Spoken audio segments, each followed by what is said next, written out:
Hi, everyone. Hi, Jeanine.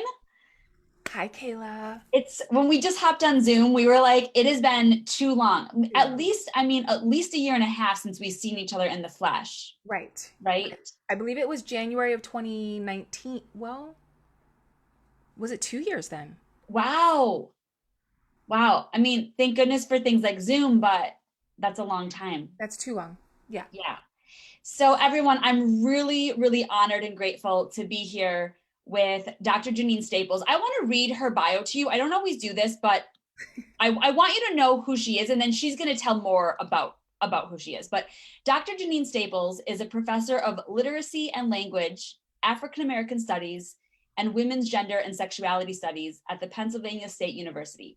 Yeah. She focuses on dismantling supremacist patriarchies through research, teaching, and coaching. Jeanine started the Supreme Love Project movement to support marginalized people, mainly women and people of color, to heal the relational and social little t, capital T tears in their souls and launch revolutions in their lives. Yeah. Yeah, Amen. thank you for being you. Thank you for reading that. I'm very Um, happy to be in my purpose. yeah, thank you. Is there anything else up front? I mean, people will hear and learn about you as we go, but just anything else up front that you want people to know about who you are? I feel like it's really important for people to know that I am a scholar who's a coach and a coach who is a scholar. So everything I say is based on ethnographic, anthropological research and my experience. Some coaches sort of just based on experience, which is awesome because experience is so powerful in life. But mine is also based on research. So I speak from that perspective, and I think it's helpful for women to know. That's very powerful. Thank you. And there are so many, if you are, you likely will be so grateful to hear from Jeanine today. And you probably will want to like watch more of her. She has a TEDx talk. She has many different workshops that I've Yeah. watched. So if you go to your website, which is JeanineStaples.com, but really for people who want coaching, it's thesupremeloveproject.com. okay, wonderful. So you can either go to JeanineStaples.com or thesupremeloveproject.com. So that way you can watch more of her videos and experience more, and they're powerful. Yeah, thank you. So, thank you for being here. I know that initially I reached out a couple months ago Mhm. and said, okay, we're getting ready to share about this next round of grant giveaways that we're doing, which we will get to talk about, and I'm so excited about. And so, we wanted to we wanted to interview some experts who have built a really purposeful, powerful life that is also abundant and just talk behind the scenes about how you've done it. Yeah. And there are some big things happening in our world. And so I want to be sure that we use this space in whatever way it's meant to be. So I'm excited just Yes. to have the conversation that's meant to be had today. Me too. Me too. Let's go for it. Wherever we organically go, I'm going. Perfect. Okay, great.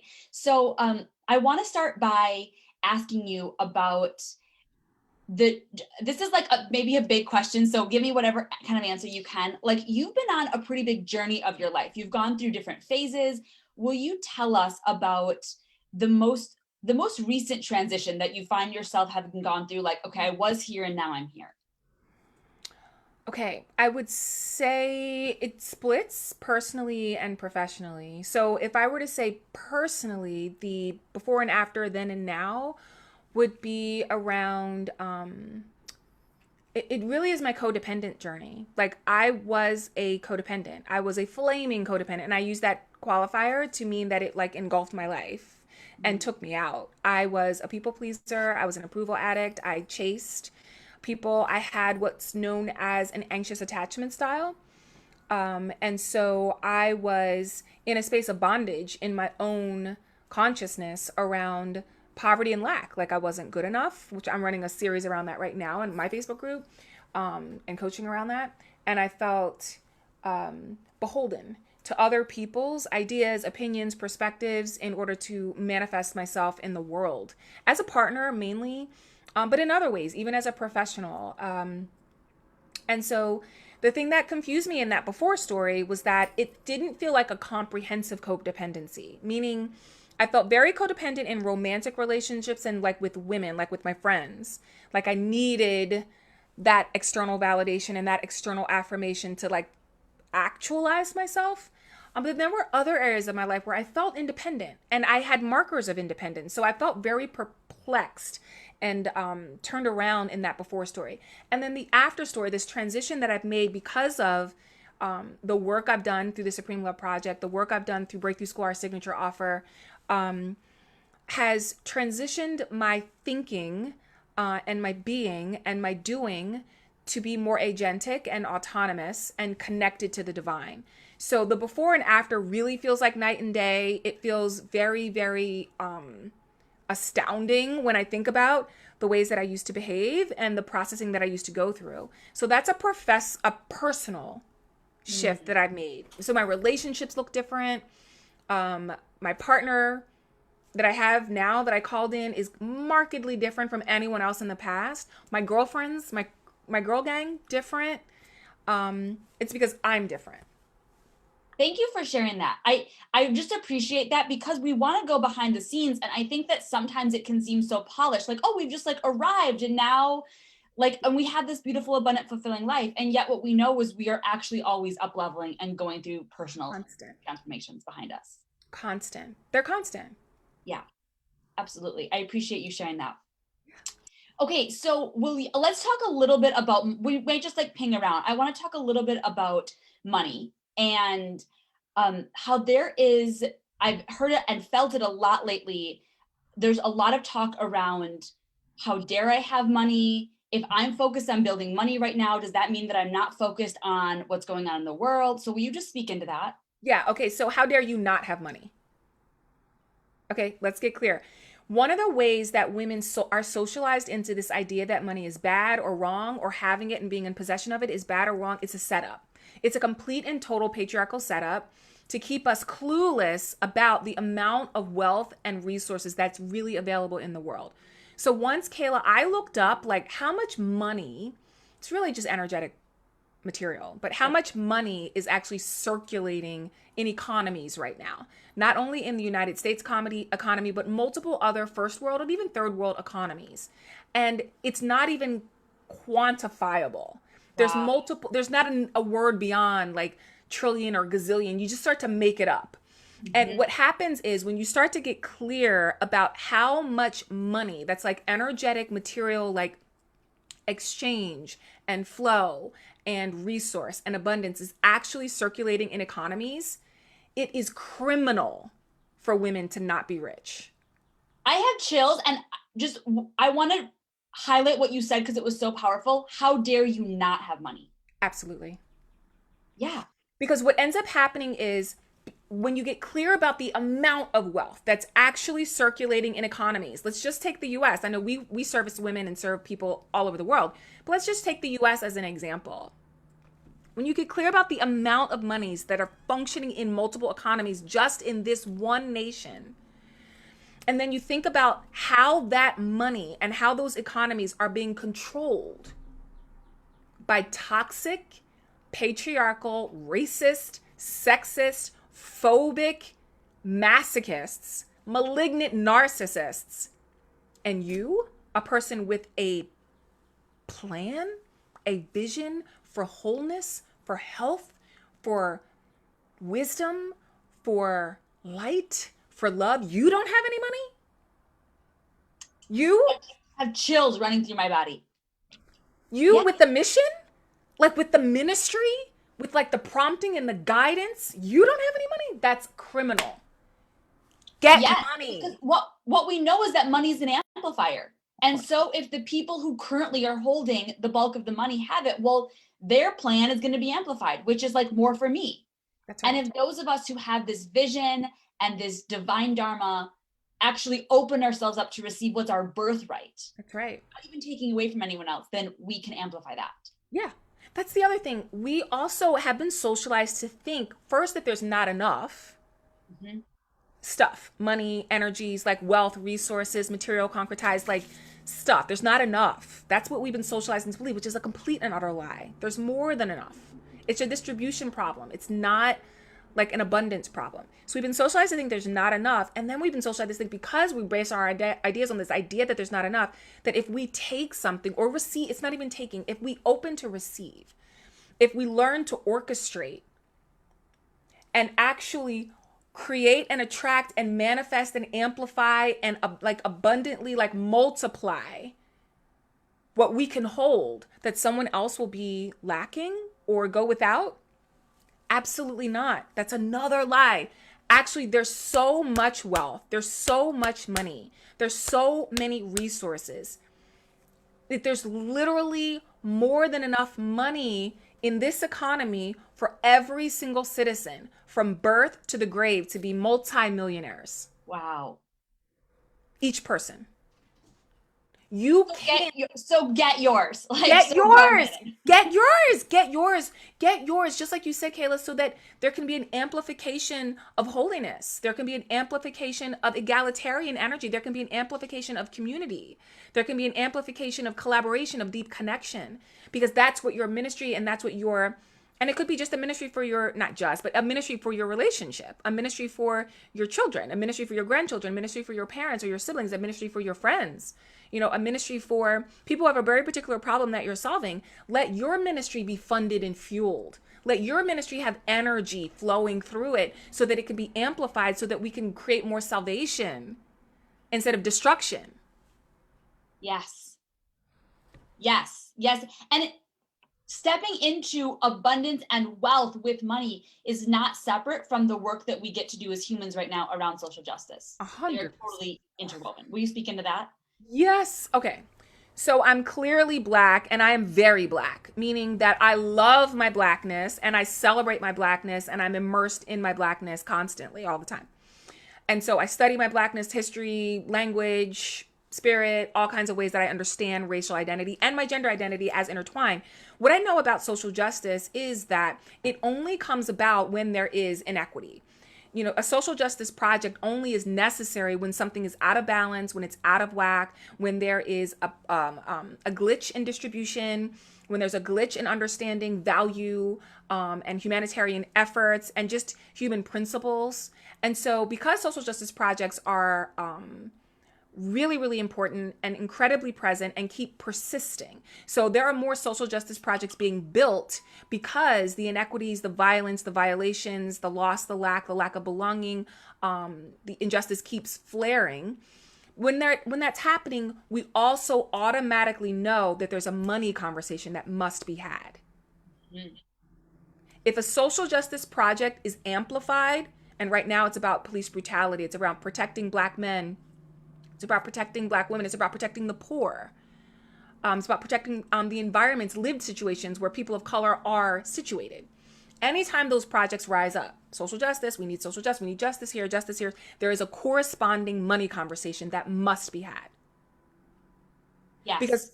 for that injustice and inequity to actually be happening, there must also be a lack of resources, a lack of money, a lack of access, and a lack of privilege. And that must be that gap must be filled in order for the justice to actually manifest. Yes. And because right now our society is set up that money is the key resource that we're using. And so therefore we must put money in the hands of people who have been marginalized so That's that right. we can Mhm. shift that. Yeah. There Yeah. must be money, there must be resources, there must be energy. So it's Yep. not just writing the check, it's about crafting the vision, aligning the money with the vision, creating that synergy, creating and another economy like that has culture, that has ethos, that can go into spaces and connect with people around anchoring the money to a vision. Because giving money or sharing money or redistributing money that's not tied to a living, organic, thrusting, like thriving heartbeat of a vision, the money will eventually die. Money is a seed that gets to be planted somewhere. It's got to be planted into the fertile ground. So I agree with you, Kayla. It's about pouring money into communities, into organizations, in the hands of trusted people, like leadership, that is representative of people who have been unjustly treated and underserved, undervalued, even dehumanized, with vision, with prayer. And I'm like literally going woo woo on you. I'm talking about planting money with prayer, Yeah. planting money with vision, planting money with energy, planting money with like chant, planting money with like gospel, planting money with reparations, with celebration. That's where I'm I thinking. can feel this so much in my body, Jeanine. Just the Yeah. truth that you're speaking, because what we know is that money is energy, and it makes a difference between oh, you just have this tangible money versus you have the energy of this money with prayer, with intention, with Yeah. love. Hmm. Right. It yields such different results. Totally. Because money also, this is what we also need to know about energies. Energies have assignments. So everything that's material has a precedent in the spiritual. So money, which is a material thing that we can still see. I mean, we use Bitcoin and we use like a lot of transactions that are just like numbers on a screen. But money still has material. It can still be paper. It can still be like metal. Um, there's trade. There's all kinds of ways that money manifests. It actually is a seed, and so it there's a way that it has a vibration. There's a way that we really do need to speak an assignment to the money and tell the money what to do, tell the money what it is, what it's for, purpose the money. And we get in alignment with that, then we actually have governance. Then we have jurisdiction. That way the money isn't random, it's not out of control, it's not missing, it's not loosey goosey. It's got like trajectory and path. And then the people who are wielding the money, the energies, actually get to be coached and trained, because also a lot of the people who we're attempting to give to and speak to haven't had a lot. And so there gets to be coaching and support in understanding how to develop consciousness around creating assignment, around creating intention, around attaching value, around like orchestrating and creating path for that energy and for that money. It's a both and scenario, and all of that is about social justice. It's all tied into social justice. Brilliant. I want to shift gears a little bit. This isn't necessarily about money, but I think that it's important that I speak this while we have this time together. And I know that I've said this to you before, but I want to use it here. So the quick story is there is I'm not going to say names, but there's an NFL player that you and I both know who maybe a year ago posted on Instagram. I saw his post and he called himself out and he said, "Hey everyone, Yeah. a little, previously I said some things around like the kneeling and the anthem that I have regrets around. I'm apologizing. I've since learned." And I watched him just get attacked in the chats and people, by his teammates, Mm-hmm. by them saying like, "You're just trying to, this is performative, you're trying to cover yourself." And I was just reading through like kind of confused, like, how do I feel about this? And then I came across your comment and it changed like everything for me. And I don't know if I can quote this exactly, but basically you said, "Welcome, brother. Mm-hmm. I'm so glad you're here." Mm-hmm. And that was so powerful for me to see, like, yep, that was not okay. Like what he did, and for you just to model so beautifully what happens when we just allow people to upgrade. Will you just speak into that? Yeah, I remember exactly that post. I remember exactly I know the person with he's our friend, and I remember exactly. And actually, what I wrote was, "Congratulations, brother. Welcome to the revolution." Welcome to the revolution. Yeah, you that is exactly right. Congratulations, brother. Welcome to the revolution. Hmm. Yeah. So here's what I'll say about that, Kayla. It came from the heart because I know him. We are friends, and so we connect. And also, I was available. There are some people who are Black, or who Latinx, or who are trans or gay, who are queer in some way, shape, or form, who are not available to be generous in particular moments because of the level of dehumanization, the level of violence. And that's okay also. If you're not available to be generous, it's because you've been abused and Yeah. violated and you're tired and you don't have it. I was available and I was happy to offer that extension because I had the time, the space, the wherewithal, the context to actually provide that gift, and to extend myself. And it is really helpful and important. One of the things that is going to be really crucial for us just in the next 10 to 25 years is, as whiteness develop racial literacy and develop gender literacy and start to understand race and gender injury and how they actually have borne an effect in people's lives, that awakening will come with these moments. These moments of posts like, "I didn't know this. I think I made a mistake. I am reaching out for education," or "I'm reaching out to say I'm sorry," or there are going to be these moments that correspond to the revelation. In these socially networked spaces, there are also going to be members of that person's community who are not in revelation, who are not in awareness, and who are holding on to old narratives with like a vehemence, with like a really, really tight, hard edge. Why? because the old rhetorics and the old ideology are attached to identity. And to give up the rhetorics and to give up the ideology means to give up a part of yourself. And a person has to be ready for that. And they need to be called for that and to that. And that's just not on a timetable. I have a certain sense of urgency and like a come on already around it. I have impatience around it for sure. And I also know, even though I have urgency around it and impatience around it, and lots of people of color do, especially Black people and Asian people, especially right now with all the Asian hate, have this sense of urgency around it. That's not going to speed up the individual and collective trajectory of revelation, because it is so deep seated. What we're actually asking white people to do, or inviting white people to do, is to disassemble their sense of self, be a mess, be vulnerable, feel like convicted, and then reassemble themselves again. It's a big ask. It's a big ask. And when that work happens, it's going to be messy. It's going to feel embarrassing. It's going to feel stressful. It's going to feel uncomfortable. And white people aren't typically aware of those feelings, accustomed to those feelings. Black people of color feel those feelings all the time. So we have like a higher maturation around those feelings and a different set of resources to manage those feelings. But white people don't have that in general. Not all, but in general. So that's a big ask, to disassemble yourself and then to reassemble yourself, and then also to do it often without community. Because if you are hyper white and super white and not integrated and not in a diverse space, you'll be surrounded while you're disassembling and trying to reassemble with people who are not doing that with you.